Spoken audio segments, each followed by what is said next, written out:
all the sessions. Okay, so I want to welcome everyone to our rookie coach crash course. I often get that out of order. It's pretty much the whole day, Mom, to like 6. So if you can please mute yourselves. I wanted to do this on Zoom to allow a little bit of conversation for people who have questions. I don't expect it to be a super large audience, but in general, try to stay muted and then raise your hand and we can ask questions as we go through. Mark can also help if you want to put a question in the chat.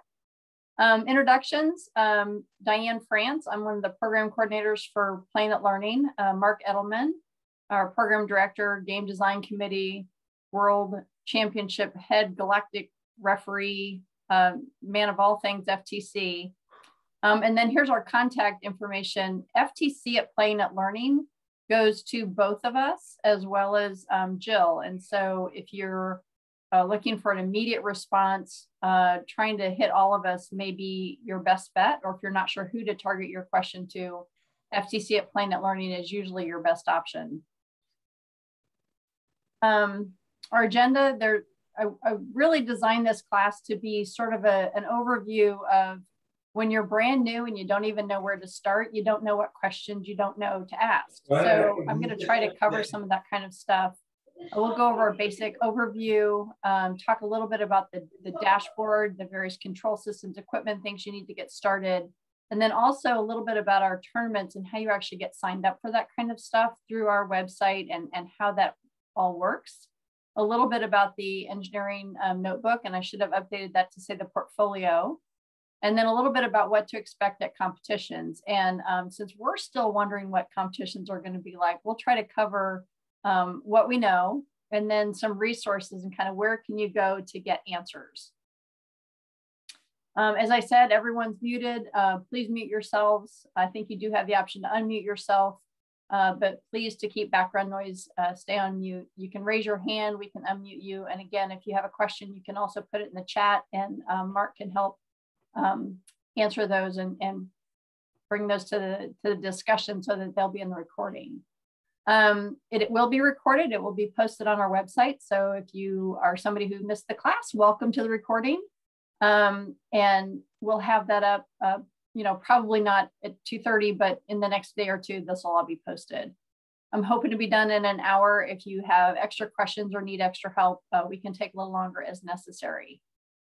So we start with FIRST. So FIRST is for Inspiration, Recognition of Science and Technology. Most people already know that, but I'm not assuming that as a rookie coach, that's where you're coming from. The parent organization of everything we do. And these are the numbers you can see from the 2019-2020 season. We're just going to ignore 2020 season happened. Those numbers are not quite this. It was about 50 to 70% in different areas of the country of how many teams they had registered. But it is in over 110 countries around the world. So this is really an international organization. What FIRST manages is they manage all of the team registration. And when you pay your $275 fee, that goes to FIRST. We have nothing to do with any of that. They also are responsible for all the YPP coach screening. And then all of the students register through FIRST and officially register to be on your teams. And then you make your roster, and that's all through your FIRST dashboard. It's all through the parent organization. Also, FIRST is responsible for all the game rules, all of the games themselves. And then all of the purchasing that you can do for different game kits comes through the storefront. That's all through FIRST. So those are all things that are not Planet Learning. They're not part of what we do locally. What do we do locally? So Planet Learning is a volunteer-driven 501c3 nonprofit. We also manage all of the FIRST LEGO League in the area. The different levels, the Challenge, Explore, and Discover are all managed through Planet Learning. The only thing we don't do in Northern California is the FIRST robotics competition. Those are the big giant robots. We are the official affiliate partner, and some of you found us through the FIRST website. There's links that say, hey, find someone in my area, that'll bring you to us. We do all of the support for local teams. So organizing, answering questions, that kind of stuff are things that we can help with. So we manage all of the local competitions. They're called qualifying tournaments, including all the registration for that, and all the payment for those competitions are through us. You do not pay FIRST directly to play in our competitions. That also means that if you have a grant in FIRST headquarters, you can't use that grant money to pay us because they're two separate entities. And then we also run our Northern California Championship event, which advances to the World Championship.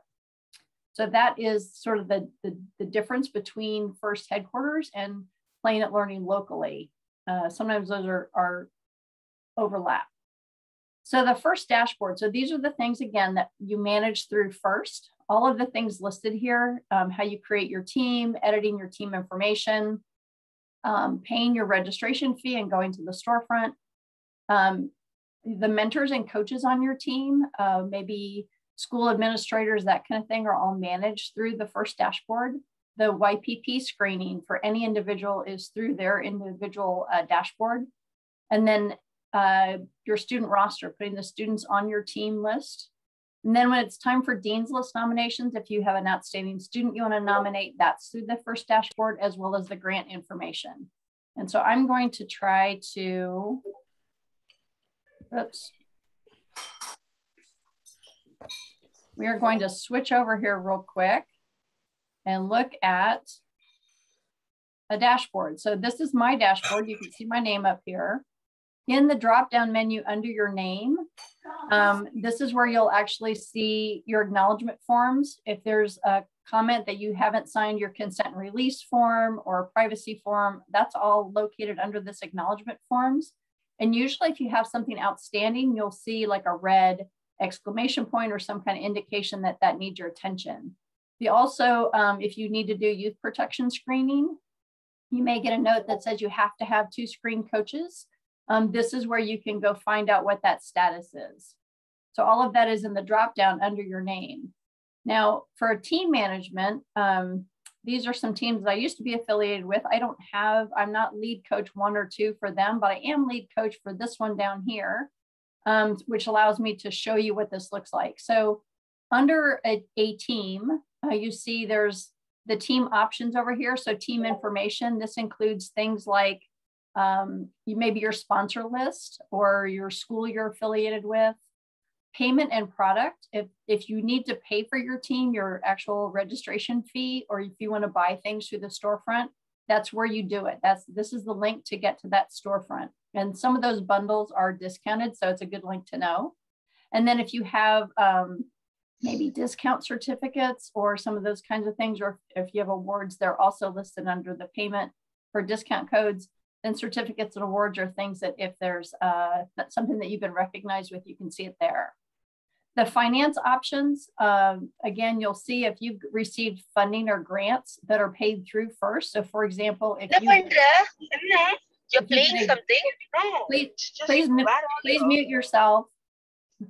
If you get a Google grant, let's say Google wants to give your team $1,000, they may give it directly to FIRST on your behalf. And then you would see it show up here in your dashboard. And then any of your registration fee or anything you purchase through the storefront can be used against that grant money. If there is leftover grant money, say you paid your registration fee, but the rest of it is just sitting in the account. If it is an unrestricted grant, there are ways under finance options, you can ask for that to be re-granted or have a check sent to your team. And there are restrictions on who they will send a check to. It has to be a nonprofit with a W-9. So I won't get into a lot of that now, but this is where you would get a re-grant of official FIRST funds. Under team contacts and rosters, this is where you're going to see who are your lead coach 1 and 2. You can invite other adults to be mentors on your team as well. And this is where the students will apply and you will see them come up. And you'll say, Joe Smith wants to be a member of your team, and you can accept them onto your team. And that's where you will see what the status of all of your team members are and whether they've signed their consent forms. And we'll see that later in the season as you build out your roster. Over here where it says team events, this does not show, do not count on this to actually illustrate any of our local competitions. It's not where you register, and it doesn't have any real bearing on your season. That's mostly for some other programs. All of your local stuff is managed through our website. So I see Elizabeth has her hand raised. Do you want to unmute yourself and ask a question? Yes. So I wanted to ask about the youth members. Okay, so the two questions are, one, I have a second mentor who's not fully screened through YPP. So I went on and it said something about request screening or something. So I pressed that. But can we register youth members while she's still not cleared? I believe you can. You cannot compete until you have 2 screened adults. Right. And there is an entire, I'll show you when we get to the first website, there's a whole page that describes the youth registration process and how to get them registered on your team. Okay, thank you. And then my other question was, what is the typical cost for entering the actual tournaments? So our tournaments historically are $150 for your first play. And then if you play more than once, if it's a second play, it's an extra 25. So it's $175, or $200 if it's a third play. Okay. Those are for our in-person tournaments. Last year, we reduced that fee because they were all remote. It was $100 to $150 last year. And this year we haven't set the prices because we don't know, for example, if we're going to have to pay more rental fees or what our costs are going to be associated with that, and how much of it will be remote, hybrid, or in person. So that gives you a rough idea of what they cost. Yes, thank you. Another question, Shaylin? Yes, so I'm a rookie coach for a team in Foster City. And I had a question about finding out which dates are potential dates for the tournaments. There are some 14 dates mentioned during the webinar, March webinar. So we don't have our schedule yet, and I'll cover that in just a minute. So hold on to that question. If I don't answer it later, then we'll come back to it. Thank you. And there's one more. Kanoj? Yeah, hi. I just wanted to mention that we have the same situation. How much is 1 pound of assorted cookies? Sorry, I can't hear you. I don't know if it's background noise or it's from you. Sorry, Dan. This is Kanoj. So I just wanted to mention we have the same situation with just one coach who's gone through YPP screening, and it is possible to invite team members and have them and accept their membership. You don't need more than one coach to be screened. Excellent. Okay. Thank you. I know you will eventually when we get to competitions, but for right now, maybe not.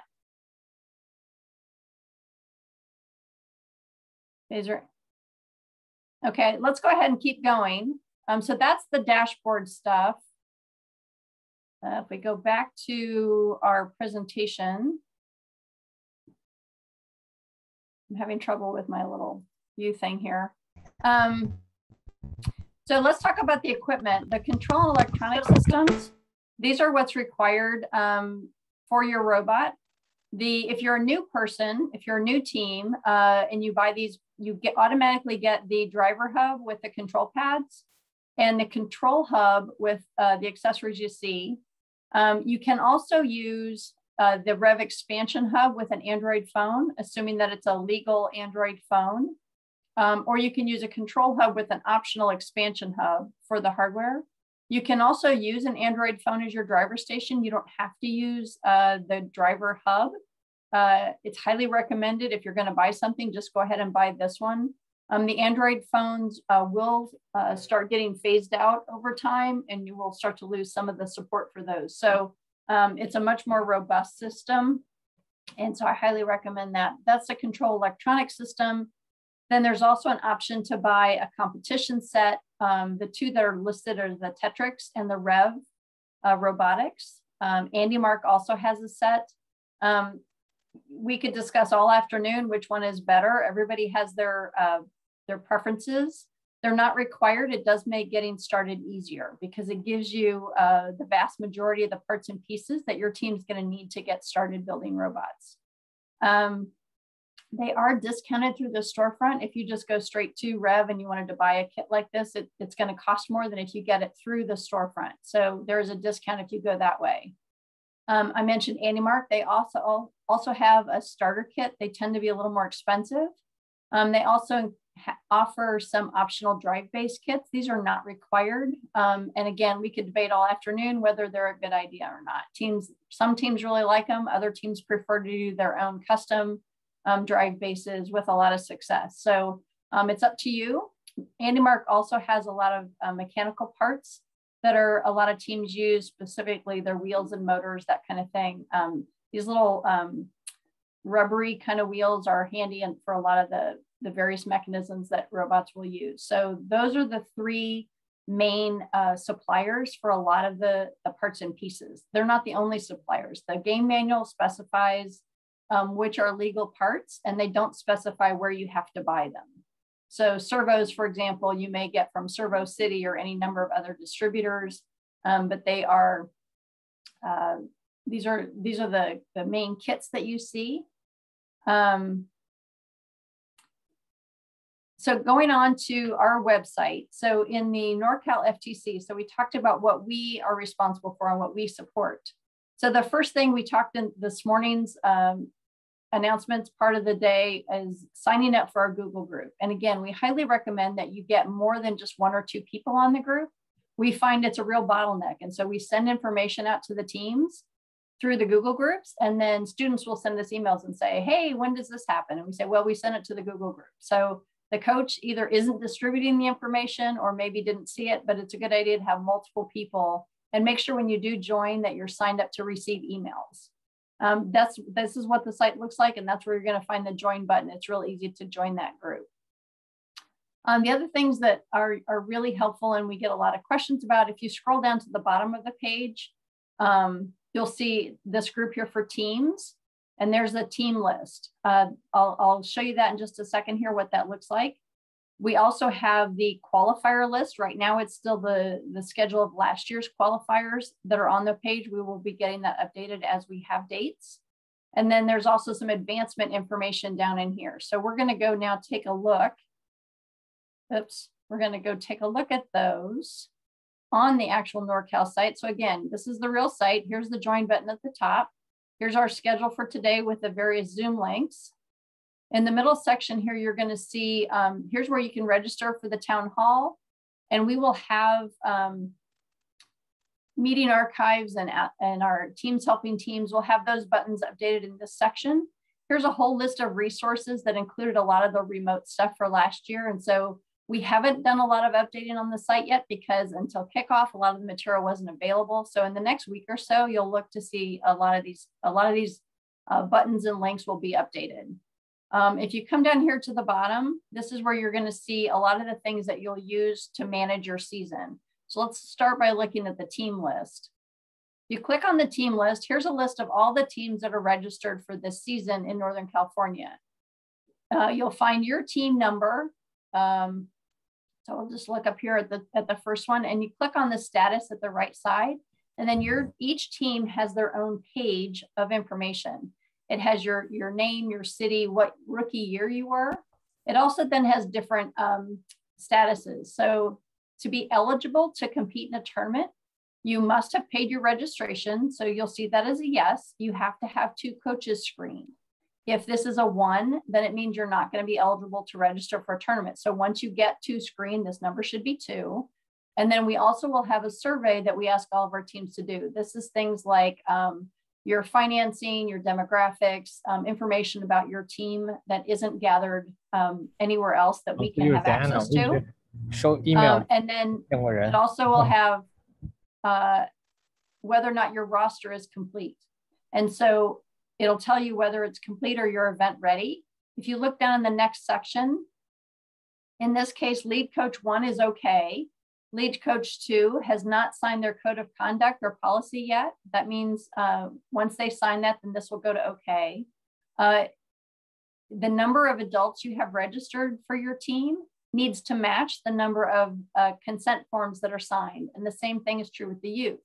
So if you have 6 students and only 5 have signed their consent forms, it'll say, you know, 1 missing consent form or something. Or like up here, it says there are 3 adults registered, but only 1 has completed their consent and release form. So in order to have a complete roster, all of your students need to be listed, and the same number of students needs to match the number of signed consent forms. And the same thing is true with the adults. Once all of this is done, you'll see up here the survey, it'll say done. When that's done, your roster will be event ready.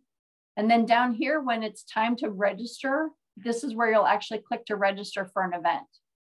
So let's see what happens if I click here. I don't think there's anything that's coming up. It does tell you what you have to have. In this case, because they're not eligible to compete, they got you can't do that yet. If you were eligible to compete, or if there were tournaments that were open for registration, it will take you to a page where you will select from a drop-down menu, which event are you trying to register for? It'll ask for some basic information, and then it'll give you a link to go to the payment page. Once you're paid, then it'll also show up over here. Once you're registered for an event, then your payment status also shows up on your page. So all of this is under your team page or any team page from the team status, from the team list here. We go back to the NorCal main page. Another thing we want to look at is the event schedule. So this is last year's event schedule. And this simply is a list of dates. And in last year's case, they were remote tournaments. It tells you what the host was. So we identified our remote events by the city that the host team was in. The city doesn't mean anything in a remote event because it's all remote. If we have in-person events, it will have the location of the tournament. So that can help you decide where you want to go. We do recognize our host teams. And if we are looking for volunteers, like you'll see down here, there's a link for people to volunteer. So this is the schedule. Right now, we don't have a schedule. We are still looking to find host teams. As we get them identified, we will start putting those dates together. We will try to have a complete list for the month of tournaments that we are getting ready to register for. So we may add to this. Unfortunately, we don't have the luxury of setting the whole schedule up front. We know exactly what's happening because we are at the mercy of the teams that host events. So we may have some teams that are, you know, maybe only a month beforehand. They say, yes, we finally have permission from our school. We can host an event on this Saturday. Then we'll add them to the schedule. So we usually will tell people there'll be a status. It's like, you know, we may still be adding some. We may have a date that says to be determined. So this is a somewhat of a dynamic schedule. In as much as we can identify, we will identify it. But earlier we had a question about what the dates were going to be. We don't know yet. I probably will be adding a schedule in the next 2 to 4 weeks that will have some placeholders. In general, we're looking to schedule events from early December through the middle of February. And so we don't have events over the winter holiday. We don't have events on Super Bowl Sunday, and we don't have events on the FRC kickoff day, which is this year, January 8th. Every other Saturday and Sunday, you can expect that there will be an event. So how do we sign up for those events? So here there's an explanation of the NorCal FTC event registration, and it explains our whole policy. I realize there's a lot of verbiage here. People don't want to read the whole thing. Let me give you the highlights. It's a rolling registration. So for our November, December events last year, the registration is open to people who have not yet registered for an event. So the very first season, that's everybody. And that's when the registration opens. So last year on October 22nd at 7 o'clock was when we opened that registration. That means if your team is eligible to register, that's when you're eligible to sign up for your first event. Once you've signed up for one event, maybe your team is registered for an event in December and you want to play in a January event. So under January, you then would qualify as a second play. Even though you haven't technically played yet, you have already registered for your first play. So you're registering for your second play. So when this window opens, then you're given an opportunity to register. The reason we do that is so that everybody who hasn't played gets first opportunity to sign up. As Mark mentioned this morning, our team count right now is looking high, and our list of possible events may be lower, which means we may not have that much capacity. So we don't expect anybody to have a third play. We expect to either limit it, or by the time we would get to a third play, all the spots will already be taken. But this is the process that we use. It's kind of a rolling process each month. We try to send reminders that say, hey, registration opens Thursday night at 7. We may send that reminder out over the weekend or early that week. Don't count on me sending you a reminder. Put these dates in your calendar if it's important to you to get in the tournament that you specifically want to get into. It can be fairly competitive, especially if our capacity is limited. We will have people camped out on their computers at 6:55, waiting for it to go live, and possibly within 10 or 15 minutes, all the spots will be gone. So pay attention to that. And again, as we get closer, I try to send some reminders. Also, once we get into the later tournaments, if you're a rookie, especially if you haven't played, and especially if you're a rookie, I may tag you individually and say, hey, pay attention. If you haven't played yet, this may be your last chance to sign up. But we really hope that people are kind of paying attention to the schedule and can get that done ahead of time. So these are, those are some of the things that you'll see most often. There's also a whole list of resources here. The mentor manual is linked here. I'm going to go ahead and look at this advancement page, and then we talk about advancement in just a minute. So once we start having events, we list the advancement criteria. So the advancement criteria are down the side. So last year's advancement criteria for a remote event, well, for all events, the first advancement criteria position was the winning team of the Inspire Award.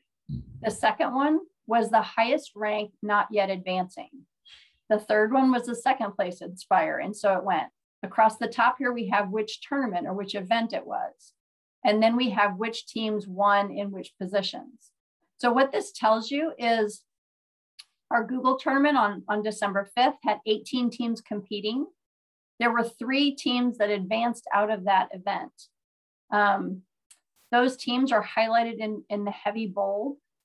Then as you go across, you might see, for example, under the Fremont 4 event, 6165 was the Inspire winner, but they had already advanced in a prior tournament. So they get a line drawn through them, and it goes to the next team on the list.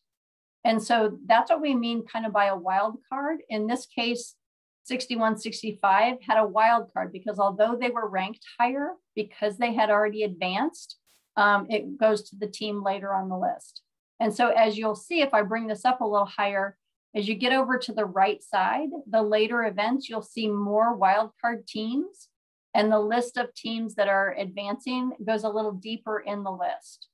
Now, typically, it's directly proportional to how many teams competed. If it's a small tournament, if there's only 16 teams, it may advance fewer teams than if it's a larger event. Historically, we've run 28 team events in person. I don't know if we'll get to do that this year or not, but last year remotely, we were running 24. And so those 24 member teams advanced more teams.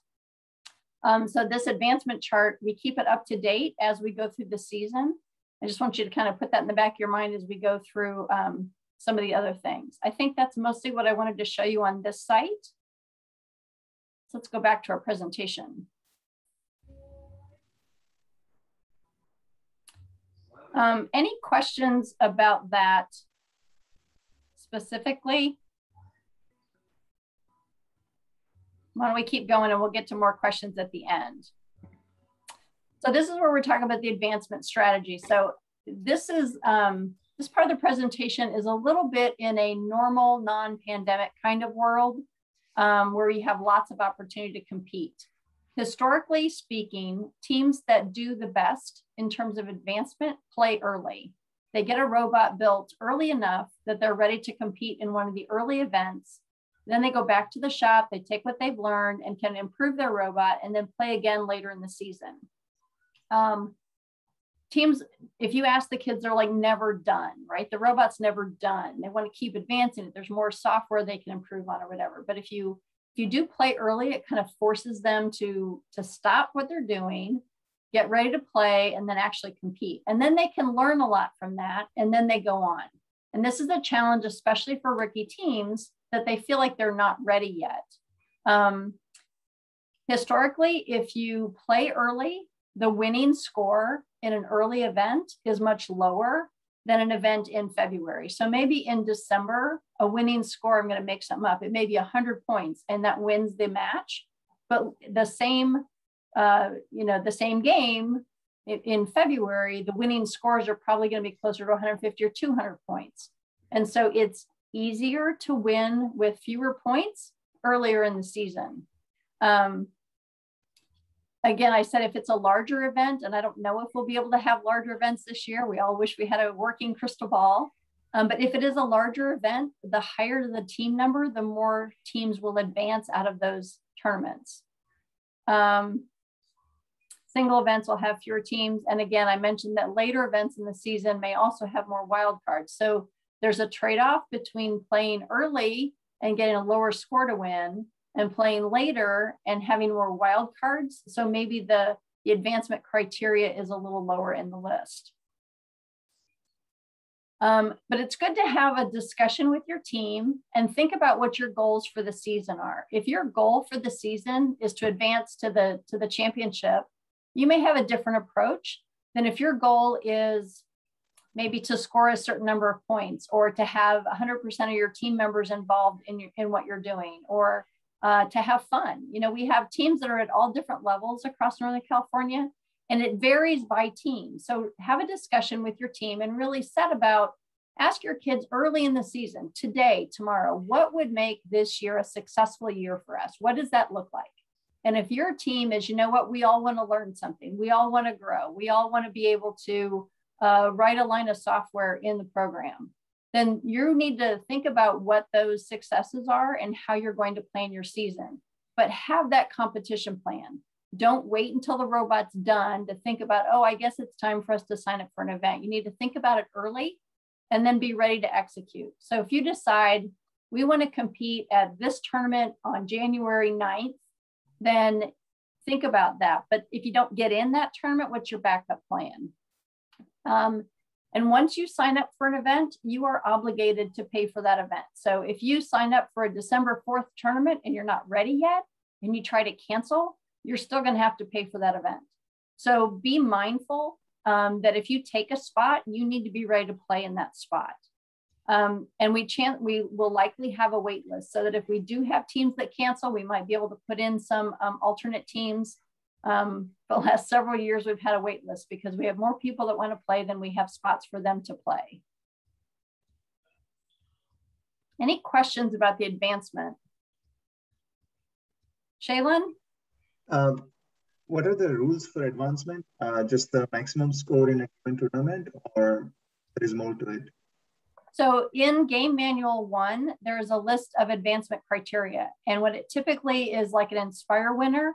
And then it goes to the winning alliance captain or the highest points not advancing. And then so it tends to go back and forth. So you'll have a judged award and then a robot winning score, and then another judged award and another robot winning score. So all of the advancement is spelled out in Game Manual 1. Okay. And so the list is pretty consistent from year to year. How they word it is a little differently because we may have some remote events.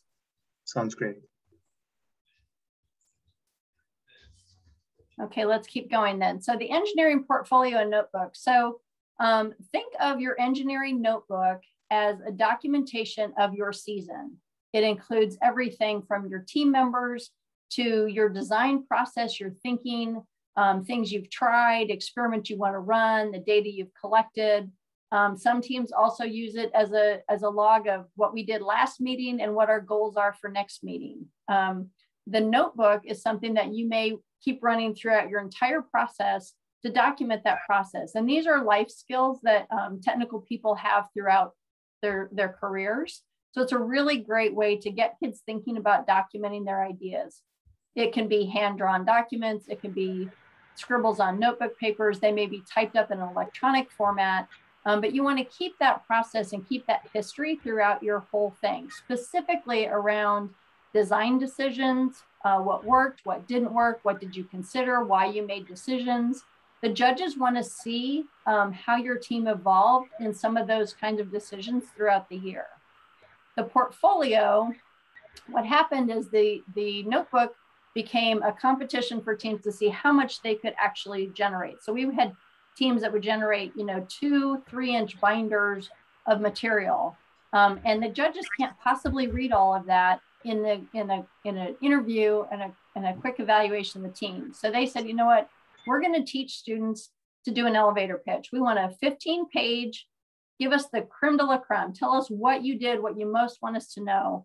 And specifically what the judges want to see in the portfolio is for each award, what do you want us to consider? So maybe if it's a design award that you really think your team would be really good candidate for, you need to point out to them in your portfolio the criteria for the design award or how you've answered those questions. This is our process. This is how we made decisions.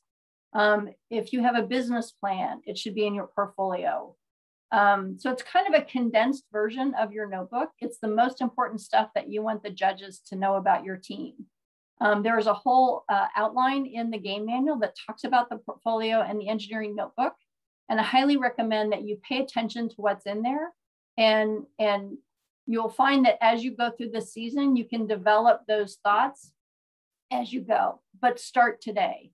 You don't want to start putting together your portfolio 2 days before your competition. You're not going to, it's not authentic at that point. You're making stuff up or trying to remember back in history. So you really want to start that notebook and then transform that into a portfolio for your competition. Let's see, did I cover what I said I was going to cover? Yeah. Last year we had all remote events. So all of the documentation had to be submitted electronically.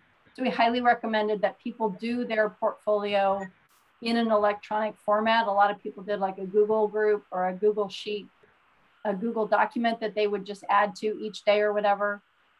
This year, if we have an in-person, you'll actually be printing out that portfolio and handing it to the judges. But it is harder to do a manual notebook and then digitize it to be able to do it, to pivot to an electronic submission. So we're still recommending that you consider using a digital format and then you can print it out as needed for the competition. I thought I saw somebody's hand go up. Manoj? Third. Yes, hi. So question on notebook and portfolio. I'm not a rookie coach. I did see the change to portfolio last year. I see that you have jotted down notebook is optional, but the portfolio is required. On the requirement of notebook, is it truly optional or is it actually considered as part of the awards? So that's question one. Question two is more about the portfolio.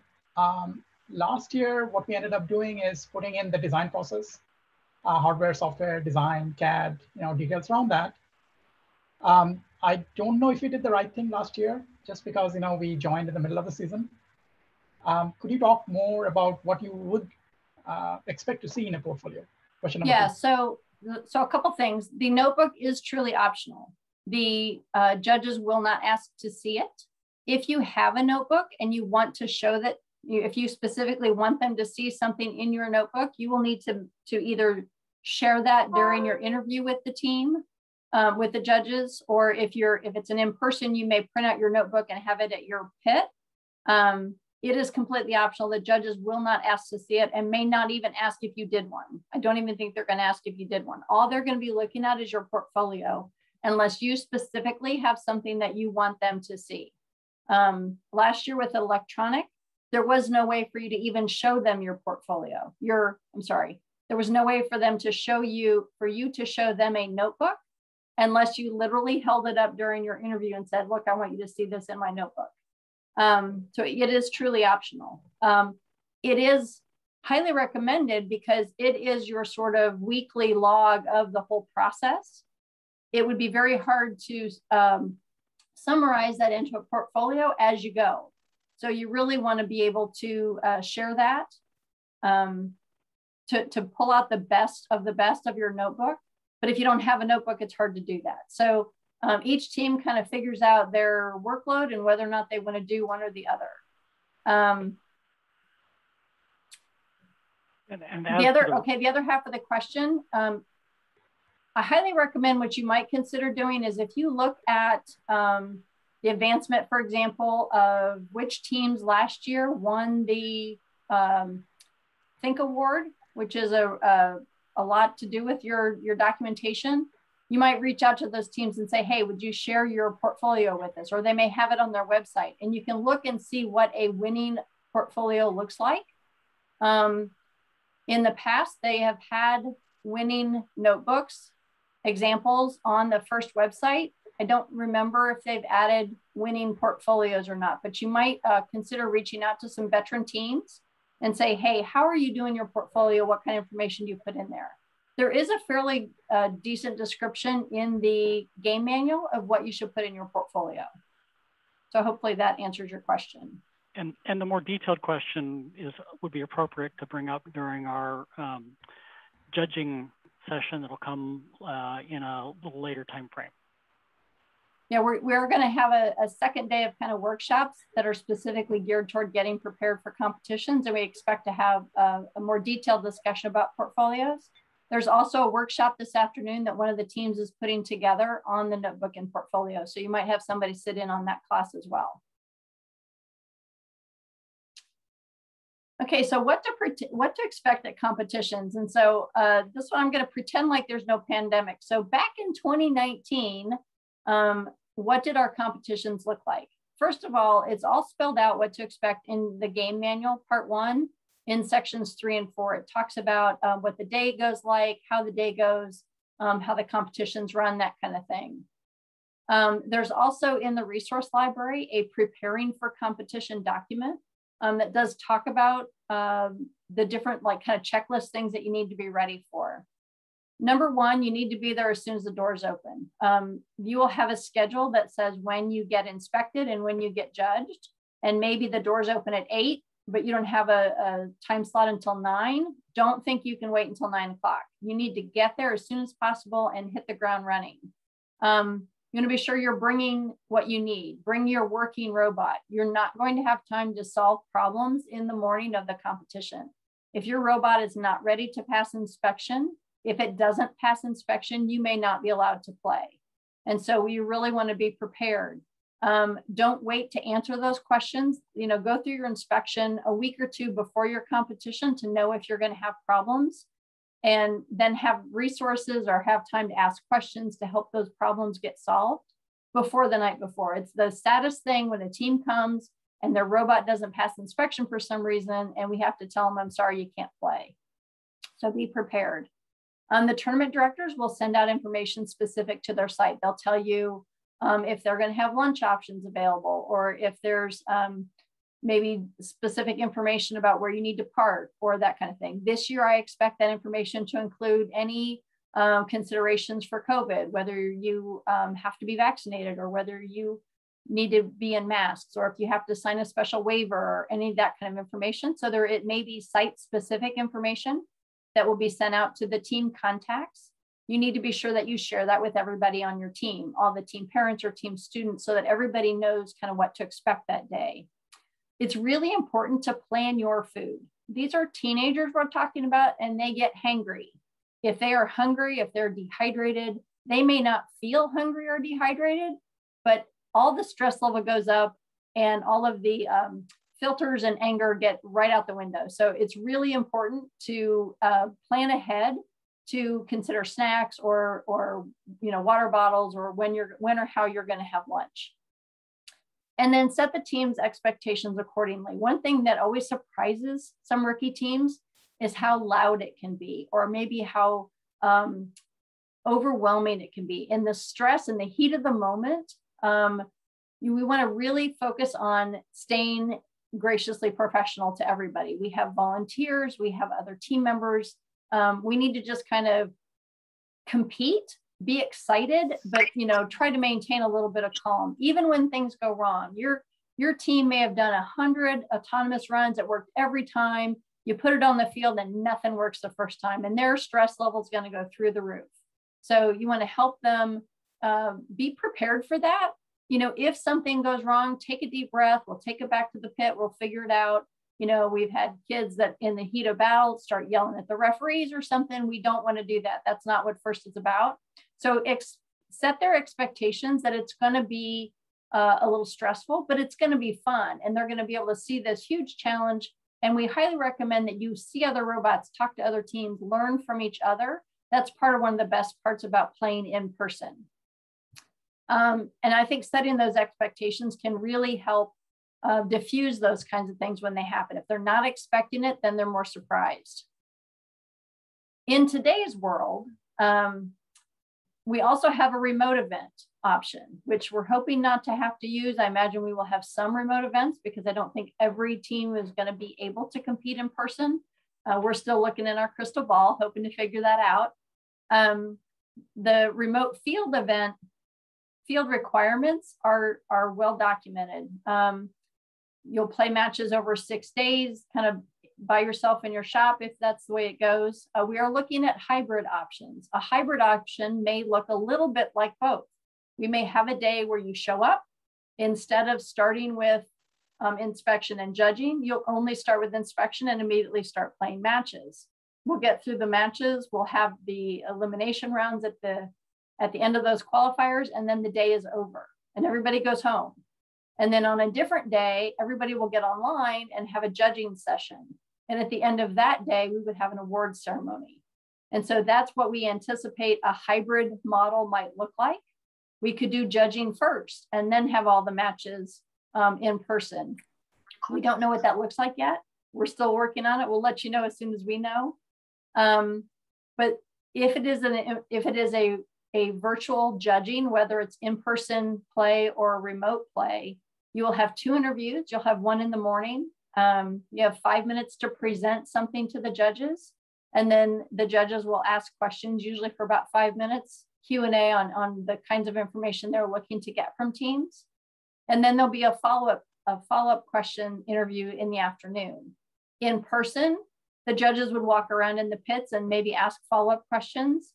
If it's a virtual judging, we pre-schedule those questions, and the judges will have questions that they want to follow up with your team in the afternoon on things they want to get more information about. If it is virtual judging, all the documentation has to be submitted online by a certain deadline the day before.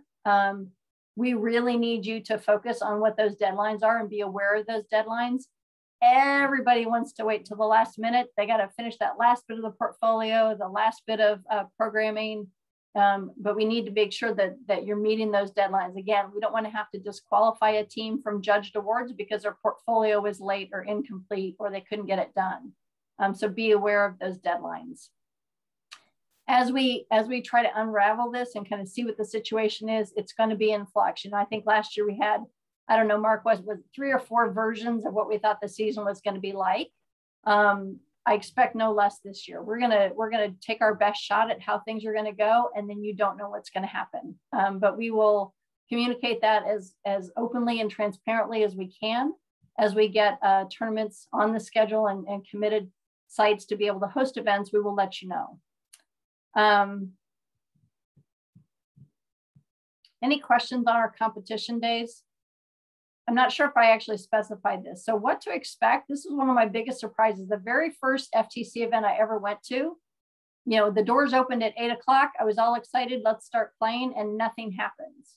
In a traditional event, the teams all come in, they all go through inspection and judging, and the opening ceremony doesn't start until like 10:30, 10 or 10:30 usually. So there's a little bit of downtime for the audience in the morning. The teams are frantically busy getting judged and inspected, but then the play doesn't normally start until 10 or 10:30. In a traditional event, if we have judging on site, that's what this year will also look like. So just kind of pay attention. And again, I highly recommend that you check out the Game Manual 1 as it explains the competition. So resources. So I think we're all guilty of this. I am certainly guilty of this. I have a question. I want to ask somebody and get an immediate answer. But there are really a lot of great resources. And there are things that even having done FTC for years, you know, in preparing these slides and preparing this information, there's new stuff coming out all the time that I didn't even know existed. And so there's really FIRST has gotten better through the years of providing good information, particularly geared toward rookie teams. They want everybody to be successful.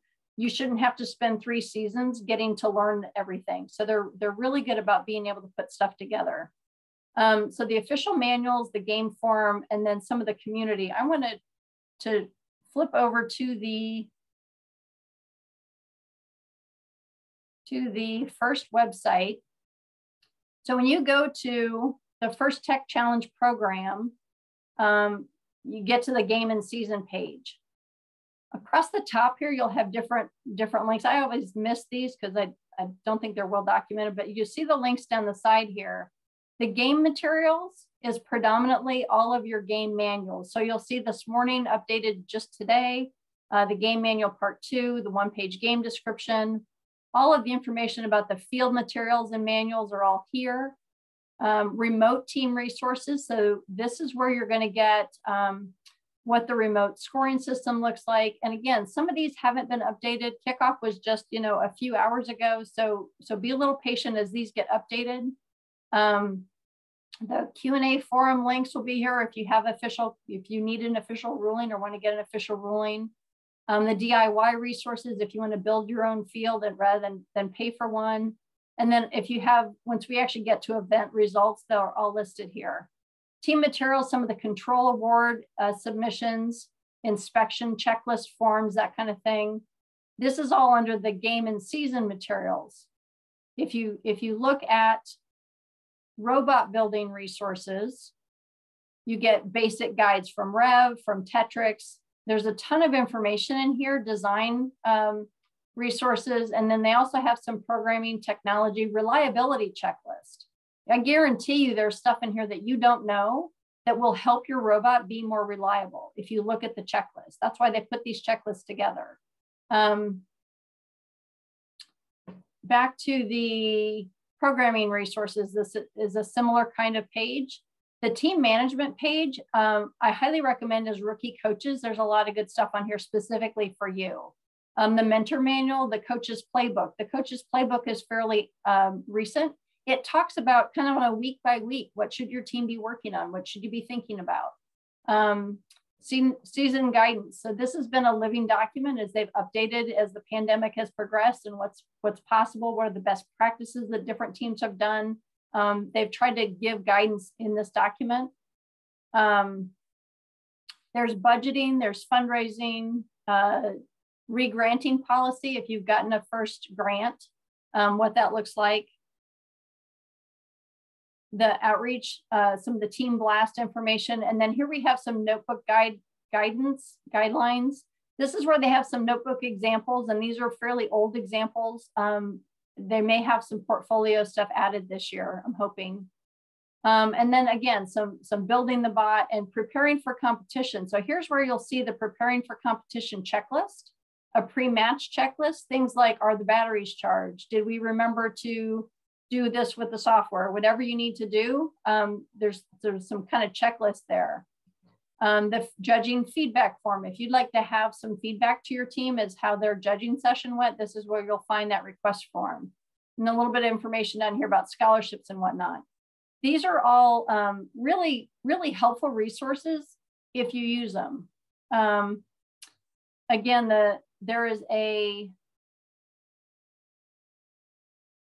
thought it was on,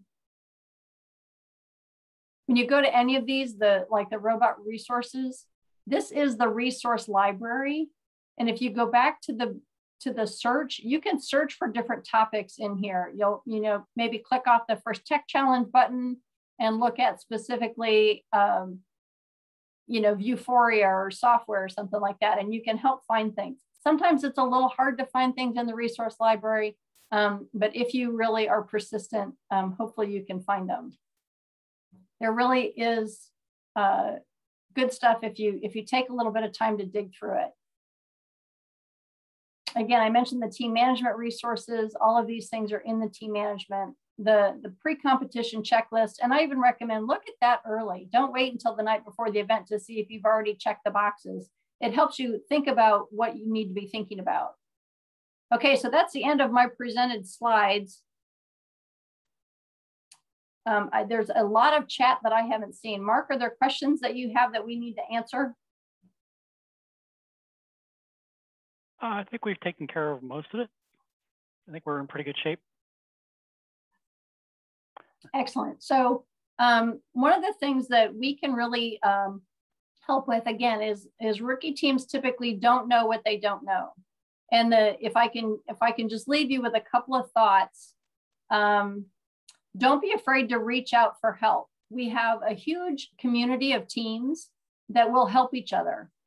If you are struggling with our motors aren't working, or we can't get this to do what we're trying to get it to do. If you have technical questions, reach out, and maybe there's a team near you that we could hook you up with, and they might be able to help you out. If you have technical questions, we have really good field technical advisors in NorCal that are happy to get on the phone with you and say, hey, let me see if I can help diagnose this. We've done Zoom with the advent of virtual working on stuff. Sometimes that can help.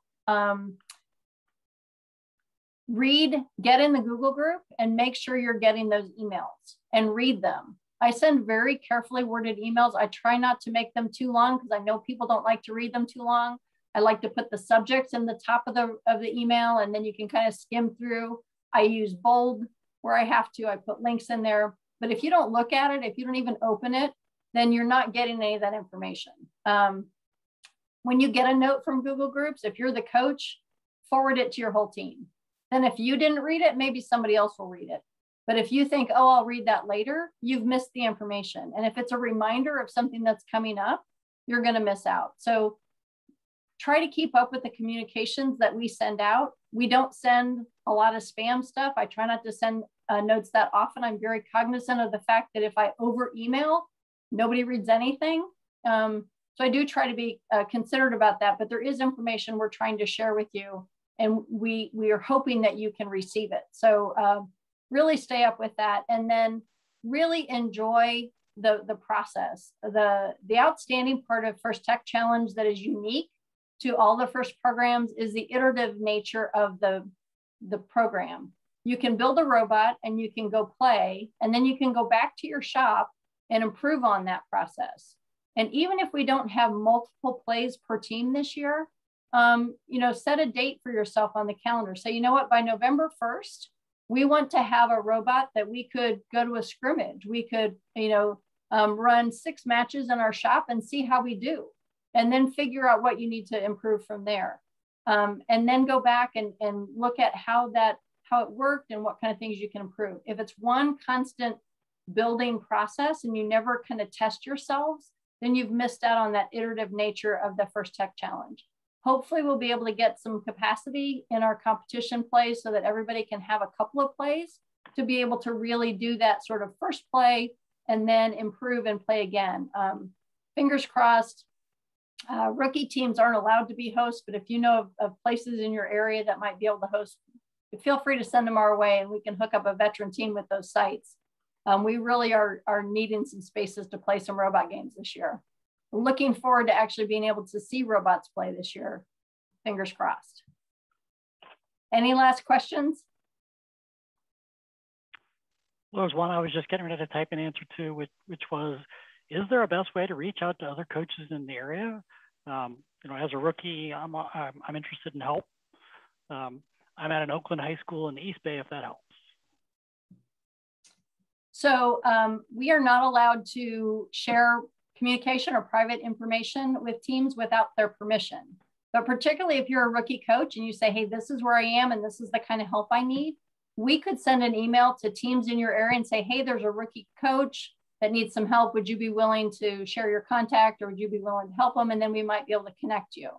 If it's a question that you have specifically about one problem, it doesn't necessarily need to be someone close to you. We can probably still help get you an answer. We cannot help if you don't ask. So that's part of how we try to support teams is try to help put you in communities where you can find and get help. You can also find teams sometimes in neighborhood, like next door or some of those areas. You can post, hey, are there any other FTC teams in this area?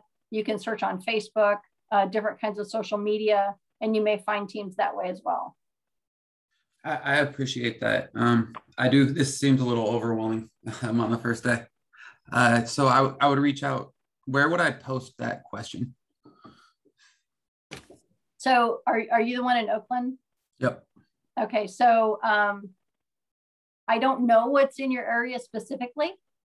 We have a lot of, in Northern California, we have over half of our teams are actually not affiliated with schools.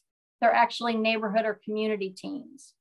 So if you're in an area where you might have programs, other robotics programs at local high schools, the school website may have a robotics program that you could maybe have a contact us or something, where you might be able to reach out to them. You might be able to find them yourself. The other thing to do is just to send an email to ftc@planetlearning.org and say, I'm looking for something in this area. And we can take a look for you and then try to get permission and try to hook you up. I will do both those things. and I'm always amazed if you ask your kids on social media, go find a team in this area, they do. Like, I'm an old person who I can Google stuff, and that's about the extent of my abilities. But there is an FTC Discord channel that they can chat on. There is Facebook. A lot of teams have Facebook pages they might be able to find. And so challenge your students to find other kids in robotic and FTC in your area, and you might be surprised. I definitely like that idea too. Less work for me as well. Well, and it's their team, right? This is a student-led organization. So let them take the lead on finding some help. Any other questions? All right, well, good luck. All of today's sessions, if you want to attend a workshop, but you're not able to on a schedule-wise, they will all be recorded, and as well as the teams helping teams that we had last year. We're also going to make sure that all those links still work, and that will also be recorded, and they will all be on our website. As a matter of fact, I'm going to take just a second and show you where those are. So here is the 2020 Teams Helping Team resources currently. That's going to be moved down here to like the team section. There'll be either resources or it'll say like 2020 resources, and you'll find that there. If you look in this link right now, you will see the list of all of the subjects. Fusion 360, tutorials, CAD, intro to design, 3D printing, software, GitHub, code. There are several things. There's the rookie crash course from last year, documentation, graphic design. There was also the engineering notebook, remote driver practice, all kinds of things in here. We have an inspection one from last year also. And so we'll make a chart like that for this year that points you, as a matter of fact, we may even link the 2020 Teams Helping Teams to the 2021, so that all of those are resources. You can, run through those videos and see if there's nuggets in there that are helpful for you and your team. Again, put your kids in charge. Say, you know what, here's 10 workshops. Everybody take 2 and report back at the next meeting. And what did you learn? So there's a lot of ways to do that. So thank you very much for coming today. We appreciate it. Good luck to you. And we will be in touch through our Google groups with more information as it comes out.